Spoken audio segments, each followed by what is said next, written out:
All right, this is different. I know, very weird. You're seeing my face for the first time. But anyways, today we're doing Pokemon, but instead of just, a standard playthrough, let's go, whatever you call it right now, we're doing it differently. So the Pokemon Adventure series or the Pokemon Adventure mangas, there's 25 protagonists in total. Now, they range from red, blue, green, yellow, you know, there's silver, and there's so many protagonists that you can barely see them on screen, right? But at the same time, I wanted to ask myself, which team is the best one? No jump cut, but I wanted to ask that question specifically since it's one of my favorite games in the series. I want to see which team would be the best. And there's one character, or two really, that are my personal favorite, and that is Blake and Dia from the Diamond Adventure series. But we're gonna play as Blake's team, which has my two favorite legendary or mythical Pokemon, whatever you want to call them, in the series as a whole. Pretty fun and pretty cool to use. And most importantly, just in general, this challenge is going to use some, cheats and like some, forms of manipulation to actually get these Pokemon. So if you see, me having some items and stuff, do not be alarmed. I am not using them. I am strictly using what is being given in the Adventure series and what is being given to the specific Pokemon. And what I mean by specific Pokemon, there are specific moves given to them. So for example, Blake's, Genesect 1 has Techno Blast and he uses it repeatedly. So that's a primary move that we're going to use. Now for Duat, for example, has 3 out of his 4 moves already pre-selected. We're just going to use 2 of those because realistically, I don't want an entire just water-based team or a water-based Pokemon. I want to diversify it. So we are going to, do some little manipulating and some, a little bit of changing, and plus most importantly, it's literally a it's a 3-stage evolution and we're stuck with it second. So I'd rather give myself some credit because I don't want to be stuck with just a Duat learning Razor Shell, Water Pledge, and just Aqua Jet through the entire run. Well, we also have a Keldeo and a Kabutops. When I tell you Blake's team, it's okay to be 100%. Only 3 Pokemon that I actually do like are in it. Well, actually 4, sorry. I actually do like, but it's an okay team. It's just too much water. Too much. I get he's the police in the actual Adventures manga, but come on. So right off the bat, we already have our, Oshawott. So we're gonna get our Kabuto, and then most importantly, I kind of want to spice things up a little bit. So we did it as a Nuzlocke kind of run where I caught, Kabutops on one route, I caught Gligar on the other route, and I caught Carablast in the ranch pretty much. But moving on, we are fighting our rival, and I gotta say, fighting him with this team is pretty easy, not gonna lie. We do have our Oshawott, for the water carry. We do have our Carablast for the bug and flying coverage. I don't know, man. This team's weird. We do have our Gligar, which would be our heavy carry this entire run. Believe me, you will see why later in this video, but no, it's pretty simple. We knock out the Talon, we knock out the Pansear or the Pansage or Pan whatever, or Panpour, sorry, and then we knock out the Snipe. And as you can kind of see, this Pokemon game is a lot different. I'm playing the Volt White 2 Redux.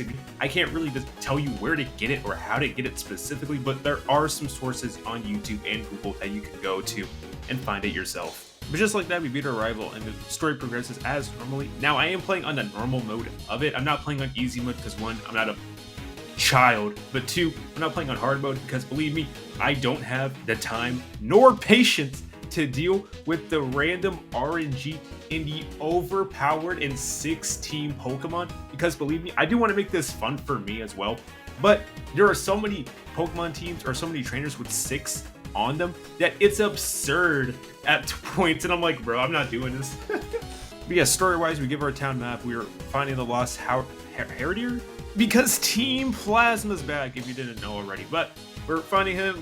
We could fight him if this was a challenge mode. That is the fun factor of it. Now, would I recommend it? Heck no, man. It is absurd. And if you're doing a Nuzlocke for it, good luck, man. But no, we talked to Alder, do the little battles with type matchups. Super simple, super easy. Then we get introduced to the metal person. Again, super, easy.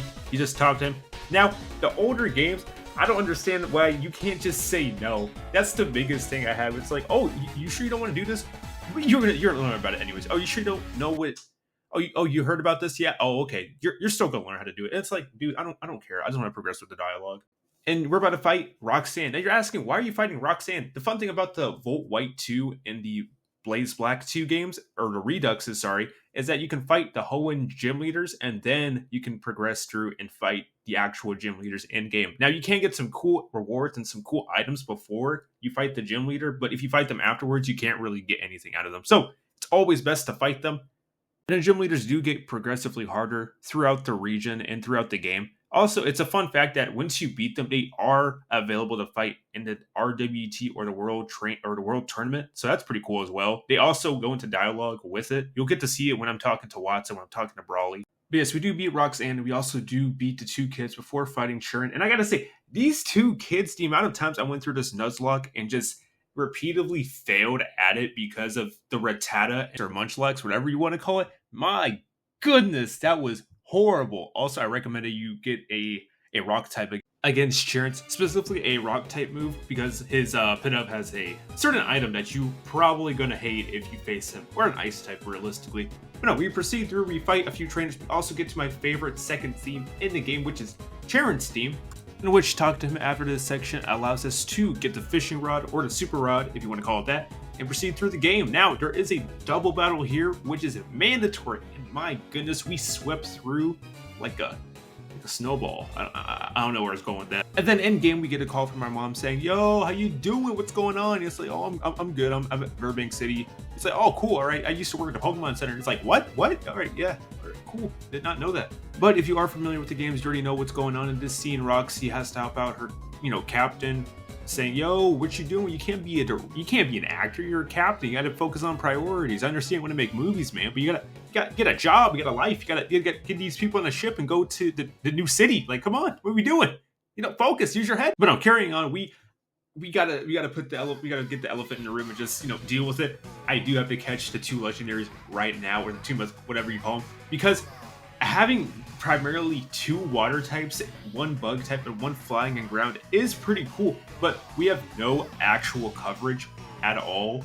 Also, come to find out, most of Blake's team has this serious nature, which, fitting because, police work and all that. But man, I wish I knew that sooner. So I'm looking at the Bulbapedia for it, and it's true. It's just all his Pokemon have the serious nature. It's pretty funny, and that's that. We gotta rework the entire team. Is what I would say if it wasn't lazy and I just wanted to proceed through the entire game, and which I did. I just proceeded through the entire game as is, because I'm not trying to farm for serious natures. We're just going to proceed as is because 1, I want to get this video out on time, and 2, this is entertainment, and we're going to see how bad these abilities are. Now, that's the one thing I did get right, are the abilities. We do have battle armor, we do have hyper cutter, we do have Escavalier doing something. I don't know. His ability never been stated, so here's another screenshot of that if you want to take a look at it. But no, after fighting some workers, we get the TM power-up punch, and we also found one for Incinerate to easily kind of breeze through Roxy and the Toxic. But my god, her team, I understand status conditions are a major part in like tournament play and actual world championships, but my god, the instant her Trubbish rolls out, and mind you, I'm doing the Nuzlocke for it. I failed, so I'm live right now streaming another one. But the amount of times I would stumble and nearly crash out because of this specific gym leader is insane. She leads with her Trubbish, using toxic spikes, and then boom, heals, explodes right in front of you. I instantly perish. Not in this instance, I hope, but no. Instantly perishes, boom, sends it either coughing, using, stalling or Venoshock, and then again sending out Krogunk, which thank goodness we have someone with Mud Bomb or a ground type move or a flying type move. But no, other than that, her gym's pretty simple. Just boom, knock out the Krogunk, and then after that take out the Rolipede, whatever it's called, and then we win, we get the gym badge, and then we gotta fight Team Plasma. I do like the theme. I do like Team Plasma 2 preferably over than Team Plasma 1 because the theme's cooler, the suits are nicer, because everything looks good in black. Alright, let's be real. As a streamer would say, keep it a stack, no on a tic-tac. I don't know what the saying was, but it was something, I don't know, something like that. But now we must fight Team Plasma. It does lead off with a double battle. Now, I would say if you're doing a Nuzlocke and you have a singular Pokemon, your game will crash. It would not compute. You would have to restart the entire run if you didn't save it. And yeah, so you do a double battle, Carvana, then Molga, then the 2 Bs, the Butterfly and the Bee, And from there, you got to chase him down to Route 20. And then you do this cool little dialogue with Bryson, which, you know, he's a movie actor. Then you got like a superstar saying like, oh my goodness, you're so cold because you're ice. Because there's like a fangirl there who's super excited to see, you know, your movie idol. It's like seeing Keanu Reeves in public. It's like, whoa, you're breathtaking. No, you are, you know, type thing. But anyways, you got to fight Bryce, and then from there, you can then proceed to go into Celestial City.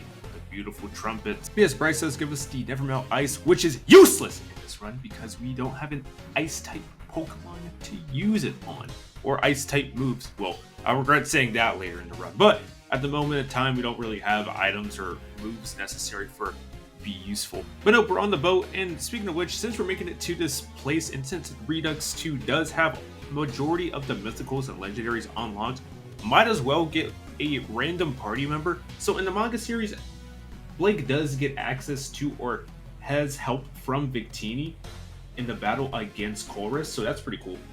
But from here, as you can see, my party is slowly expanding, so whatever is, you know, in my party at the moment, you're just going to see it on the top right of the screen. So we do go into the sewers, find out, oh, what's been going on. Then we talk to Gym Leader Bird. Now, I did forget to talk to Watson. He is located in the Red Cafe, which, hey, go check it out, which is a great reference to the Red Cafe in X and Y, which I figured it out like a while ago. I didn't know that until recently. But after we defeat Burr, we continue on meeting one of my favorite little themes, and then my favorite boss battle theme in the entire Generation 5 game. Aside from Cynthia, don't get me wrong, Cynthia's theme is, you know, close first. All right, let's be introduced to Colress. Now, we don't fight him now, we fight him in the next route, but my goodness, I do love his like interaction theme, and then preceding that with his battle theme. I just love it a lot. I do like it. It's a first place for me for Gen 5 music entirely. Just a real chef's kiss, you know what I'm saying? But no, it's really cool too. I do like the techno theme. I do like, you know, the little Simpson harm. It's just such a good theme. I really do enjoy like the talking interactions. But then when you actually get to battle him, my goodness, man. But here's me going to the, you know, Red Cafe. You know, you can see Watson's in here. So yeah, it's pretty cool find. It's a pretty nice little area. Pretty nice, pretty swanky. Also got the sunglasses from the person. You can also get a few eggs. You can get a few Pokemon from Johto in here. In the Battle Academy, which would not recommend. Do not go in there unless you're fully prepared if you're doing a Nuzlocke. But yeah, as I stated previously, they would say, hey, go to the BWT, which is the Pokemon World Tournament, and then boom, you can fight them there. Unfortunately, I didn't get a chance to fight him and show y'all what he does do. But if you are doing this, playing this by yourself, or you're trying to, you know, make content out of it, highly recommend that you fight the gym leaders of Hoenn, then of Unova, to get the full experience of them. All right. But here we go with Colress's theme and his Pokemon that are really difficult.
Like I said, it's one of my favorite themes in the entire game, one of my favorite battle themes of all Gen 5.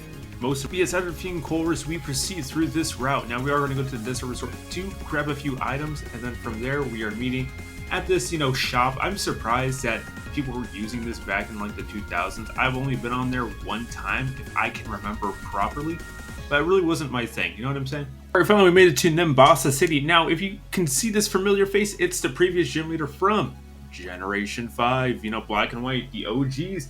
Now we're fighting her for some reason. I don't know why they added this, to be fair, but it's pretty cool. We do get to fight her. We just, you know, outright demolish this poor innocent museum director. And then we also get to see, you know, what's her name? Rosa. I think it might be Hilda. I'm pretty sure it's Rosa though. But yeah, we get to, you know, interact with her, fight the two chair masters, or train masters. I don't know why it's a chair. Fight the two train masters, and then boom, we are gonna proceed through fighting the electric type gym leader. But we gotta get through these darn roller coasters. I never really liked this section. It kind of felt tedious, not gonna lie. We get to talk to this lady to then go on a catwalk, which I find very funny that imagine all your Pokemon are about fainted, right? And you only have one survivor left. You walk out, go back into the catwalk, and imagine just being like an NPC, like, wow.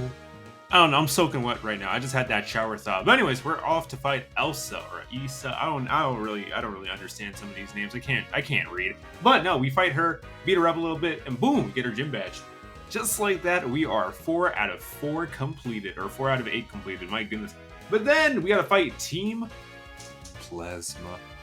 And I gotta say, this is a sad backstory for Hugh. I'm joking now, I don't really care. I like the piano though. I think this is the first time they introduced it. Pretty dang enjoyable. I cannot complain. It's a heartthrob. It's like da da da da da da